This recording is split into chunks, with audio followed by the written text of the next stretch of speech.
एक कहानी ऐसी भी प्रवीण के साथ।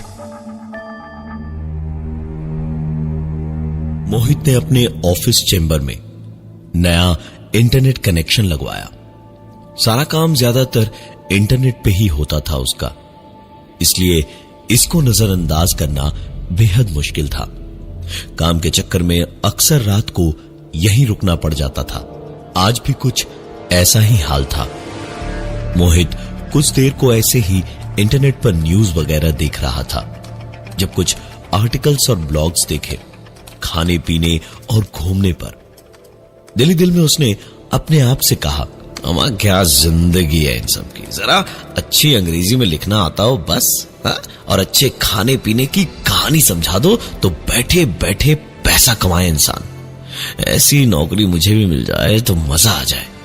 खट्टे दिल से उसने साइट क्लोज की और अपने काम में लगने ही वाला था जब एक ईमेल आया। चेक किया तो देखा सचमुच एक कंपनी को शहर के बारे में लिखने वाला कोई चाहिए था और फेसबुक पर खाने पीने के फोटोज और पोस्ट्स उनको पसंद आए थे, जिनसे इंप्रेस होकर उन्होंने मेल किया था। मोहित तो खुशी से उछल ही पड़ा। उसने तुरंत रिप्लाई किया और उधर से तुरंत ही रिप्लाई अगले दिन सवेरे 11 बजे के करीब फोन पर इंटरव्यू के पहले राउंड के लिए आया। मोहित ने तुरंत ही ईमेल में दिए हुए नंबर को अपने फोन पर सेव कर लिया। मोहित खुश था। याद आया कि आज डे नाइट मैच है। टीवी तो बारिश के मौसम में खराब हो ही जाता है, इसलिए इंटरनेट पर स्ट्रीमिंग करके देख लेगा। मैच लगाया तो मैच चल रहा था। 2-3 बॉल्स जहां बैट्समैन ने मिस की तो किसी भी इंडियन क्रिकेट फैन की तरह उसकी भी जुबान पर गुस्से में आ ही गया। ऐसे कोई खेलता है? टशन में हेलमेट तक नहीं पहना है और आए मुंह उठाए, सर फटेगा मनहूस का। और अगली ही बॉल बैट्समैन के सर पर आकर लगी। मोहित तो एक पल को जैसे ये भी भूल गया कि उसका नाम मोहित है। बैट्समैन को जैसे जैसे पवेलियन लेकर जा रहे थे, मोहित खुद को उसका जिम्मेवार मान रहा था। वो दिल ही दिल ऊपर वाले से माफी मांग रहा था और मन हल्का करने को उसने फेसबुक खोला। फेसबुक पर एक आध पोस्ट्स किए, लोगों की प्रोफाइल्स देखी और तभी उसके सामने एक प्रोफाइल आई। किसी दोस्त की प्रोफाइल में एडेड एक लड़की शिखा की। बेहद खूबसूरत थी वो। नाक नक्श देख के मोहित कुछ देर तक तो बस उसकी तस्वीरें ही देखता रहा। पल भर में ही उसके साथ पूरी जिंदगी, कई गाने और पता नहीं क्या क्या सोच लिया। तभी उसके मुंह से निकला, ये लड़की मेरी गर्लफ्रेंड होती ना तो बस जिंदगी सेट थी बॉस। मोहित के फेसबुक अकाउंट पे दनादन एक के बाद एक कुछ मैसेजेस आए। मोहित ने मैसेज फोल्डर खोला तो उसको न अपनी आंखों पर यकीन हुआ और न ही अपने जागे हुए होने पर। एक पल को खुद को चुटकी काटी और फिर यकीन हुआ कि हां, यह सचमुच हो रहा था, क्योंकि उसकी आंखों के सामने कई सारी तस्वीरें थी जो उसी लड़की के अकाउंट से आई थी और तस्वीरों में मोहित उसी लड़की के साथ था। ध्यान से तस्वीरें देखी तो समझ आया कि कुछ नकली नहीं है, मतलब लड़की भी शायद इंटरेस्टेड है। मोहित फोटो सेव करके जब तक उसे मैसेज करता, लड़की ऑफलाइन हो चुकी थी। सोचा इसे मैसेज बाद में करेगा, पहले दोस्तों को अपना जलवा तो दिखाए कि कोई ऐसी लड़की उस पर चुपचाप मरती है। और उसने तुरंत दोस्तों को मैसेज के साथ में वो तस्वीरें भेज दी और घमंड में लिखा, देख लो नालायकों, ये है मेरी गर्लफ्रेंड, तुम्हारे भाई के प्यार में पागल है। मुझे स्टॉक करके मेरी फोटोज का कोलाज बनाया इसने। एक कहानी ऐसी भी प्रवीण के साथ। लेकिन अपने दोस्तों को वो तस्वीरें भेजकर जब तक लड़की को रिप्लाई करता, वो लड़की ऑफलाइन हो चुकी थी। मोहित को याद ही नहीं था कि वो आखिरी बार इतना खुश कब हुआ था। खुशी खुशी उसने सोचा कि यहीं रुकेगा और सवेरे 11 बजे फोन पर इंटरव्यू देकर वापस अपने घर जाएगा। मोहित सोने गया। जब सवेरा हुआ तो नींद खुली फोन की रिंगटोन से। नींद में उसने फोन उठाया तो उधर से आवाज आई, अबे तू पागल हो गया क्या? हाँ, ड्रग्स वगैरह तो नहीं लेने लगा ना? साले हम सबको फेसबुक पर अपनी नंगी फोटोज क्यों भेज रहा है? सारे दोस्त तेरा मजाक उड़ा रहे हैं। अभी के अभी सॉरी बोल के डिलीट करवा अपनी तस्वीरें, वरना जीना हराम कर देंगे सब तेरा।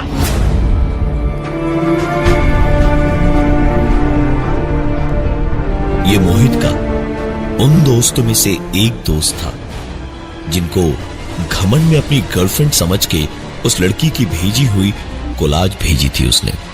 मोहित को कुछ समझ नहीं आ रहा था कि ये क्या हुआ। मोहित की नजर तुरंत घड़ी पर पड़ी। 11 बजने में 5 मिनट बचे थे। उसने तुरंत ईमेल वाले सेफ नंबर पर इंटरव्यू देने के लिए फोन मिलाया तो मोहित को अब और भी बड़ा झटका लगने वाला था। फोन पे बात हुई तो उधर से कहा गया कि ऐसा तो कोई मेल भेजा ही नहीं गया है मोहित को। मोहित ने बार बार कहा कि उसके पास कल रात को ही ईमेल आया था और उसे फोन करने को कहा गया था नौकरी के लिए। लेकिन दूसरी तरफ से भी लगातार एक ही बात कही गई, रात को ईमेल करने का सवाल ही नहीं उठता क्योंकि ऑफिस तो 6 बजे ही बंद हो जाती है और ऐसा कोई भी ईमेल पिछले 3 महीनों में किया ही नहीं गया है क्योंकि यहां कोई नई वैकेंसी नहीं है।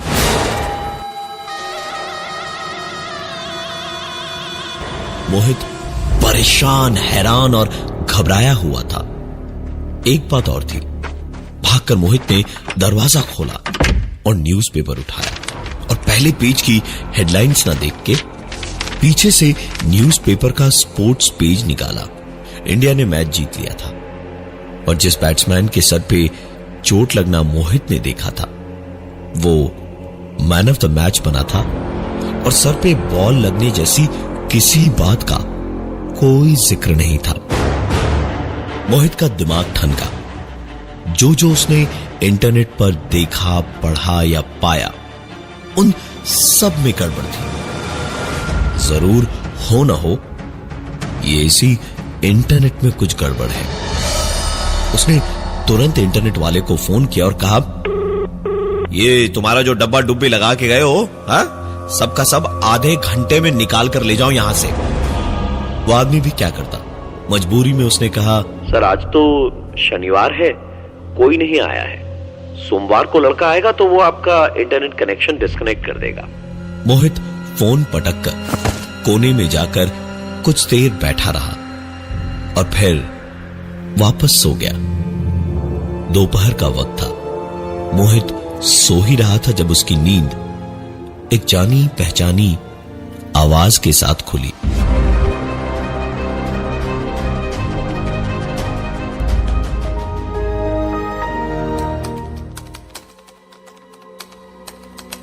मोहित ने अपनी आंखों के सामने पूरे होशो हवास में जो देखा तो उसकी आंखें हैरानी नहीं बल्कि खौफ से बड़ी होती चली गई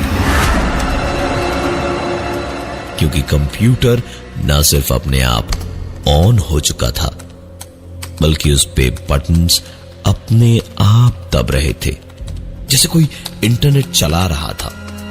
मोहित रुआसी सी आवाज में धीमे धीमे अपने आप से बोला, पता नहीं कौन है जो मुझे परेशान कर रहा है। उसकी बात खत्म हुई ही थी जब एक बार फिर से कुछ अपने आप टाइप हुआ और मोहित ने देखा कि एक वर्ड डॉक्यूमेंट खुला और उस पर धीमे धीमे लिखावट बड़ी होती जा रही थी।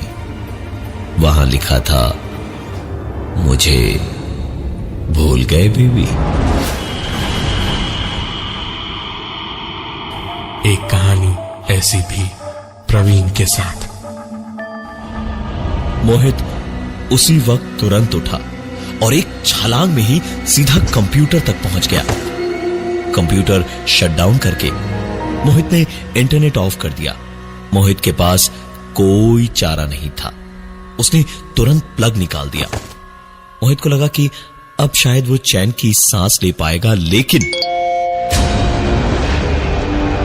एक मैसेज आया जिसमें लिखा था कि अगर बचना है तो जो तस्वीरें अब आएंगी उन्हें अपलोड करो। और इस मैसेज को पढ़ते ही एक के बाद एक कई सारी तस्वीरें आई और तस्वीरें देखकर मोहित को अपनी पूरी जिंदगी में चींटी तक को मारने तक की गलती याद आ गई। तस्वीरें उसकी छोटी बहन की थी। उन्हें अपलोड करने का मतलब था घर की इज्जत को सारे बाजार उछालना। मोहित के आंखों से आंसू छलक आए। समझ नहीं आ रहा था करे तो क्या करे। सामने कंप्यूटर था जिसका प्लग निकला हुआ था, लेकिन फिर भी स्क्रीन पर अपने आप टाइप होते गया। वक्त बहुत कम है, 10 तक गिना जाएगा। अपलोड कर दो वरना अच्छा नहीं होगा।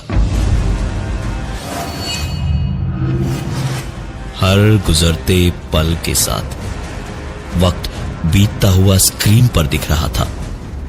मोहित को समझ नहीं आ रहा था कि अपनी जान बचाए या घर की इज्जत।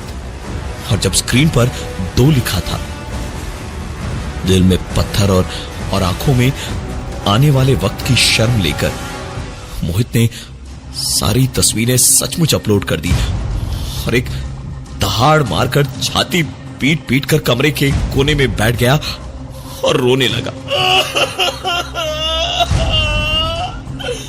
सब कुछ बर्बाद हो गया, सब कुछ खत्म हो गया।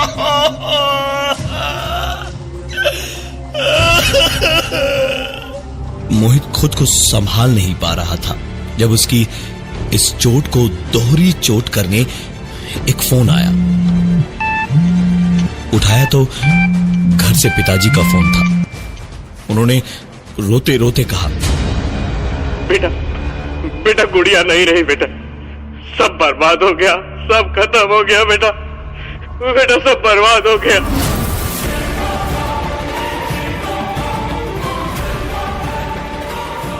मोहित खुद को माफ कैसे करता।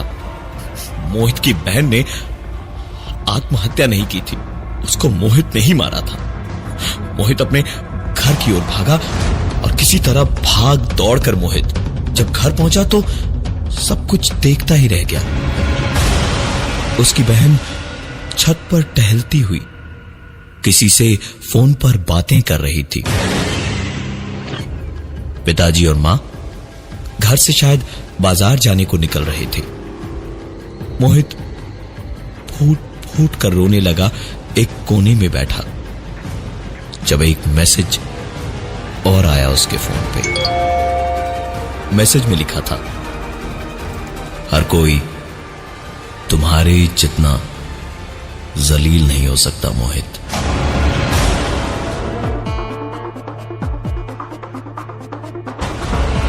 मोहित अपना माथा पीट रहा था कि यह सब क्या हो रहा है और क्यों हो रहा है। मोहित अपनी सोच में डूबा खड़ा हुआ था जब मैसेज फिर से आया जिसमें लिखा था, मैं तुम्हारे जितनी जलील तो नहीं हूं, लेकिन इतनी सीधी भी नहीं हूं कि तुझे माफ कर दूं। इसके बाद 3-4 स्क्रीनशॉट्स आई। स्क्रीनशॉट्स मोहित की अपनी फेसबुक टाइमलाइन की थी, जिस पर मोहित की वही गंदी तस्वीरें लगी थी और उसका फोन नंबर लिखा हुआ था। मोहित की आंखें ये देखकर फैलती गई जब उसके पास एक के बाद एक कुछ फोन्स आए और ऐसी बातें सुनने को मिली जिससे मोहित को खुद से एक पल में घिन हो गई। अरे वाह, चलेगा क्या हमारे साथ? अरे कब मिलेगा? हाँ? और तू पैसे कितने लेता है? हाँ?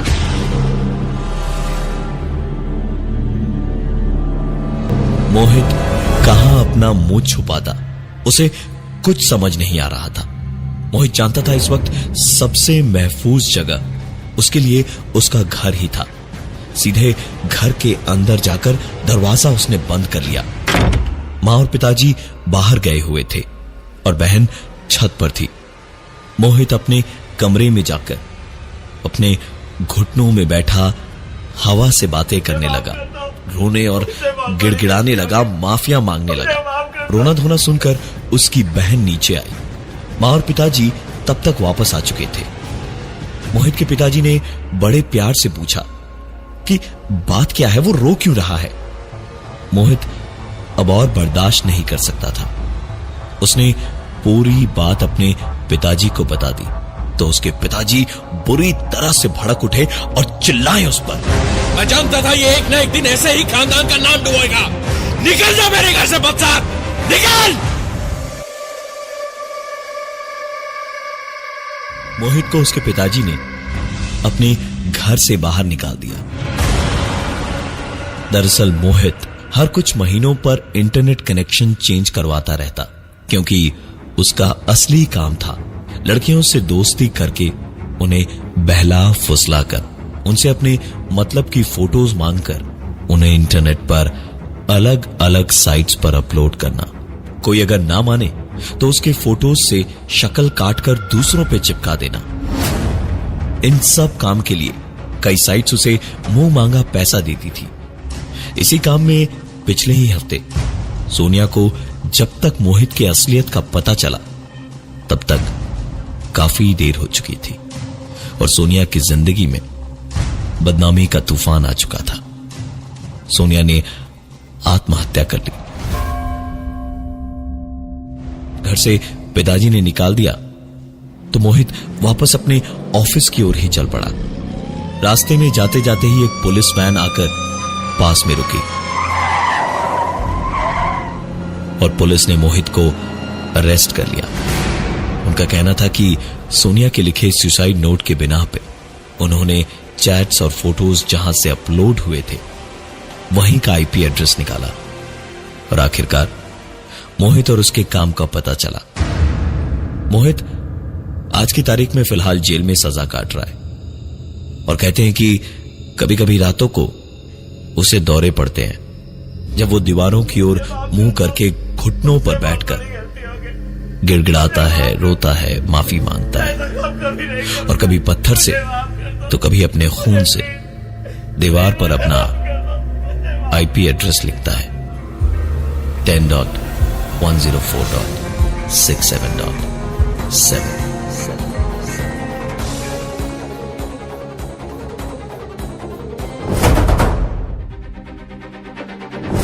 कमेंट करना इमीडिएटली वीडियो के नीचे एंड बताना कि आपको वीडियो कैसा लगा।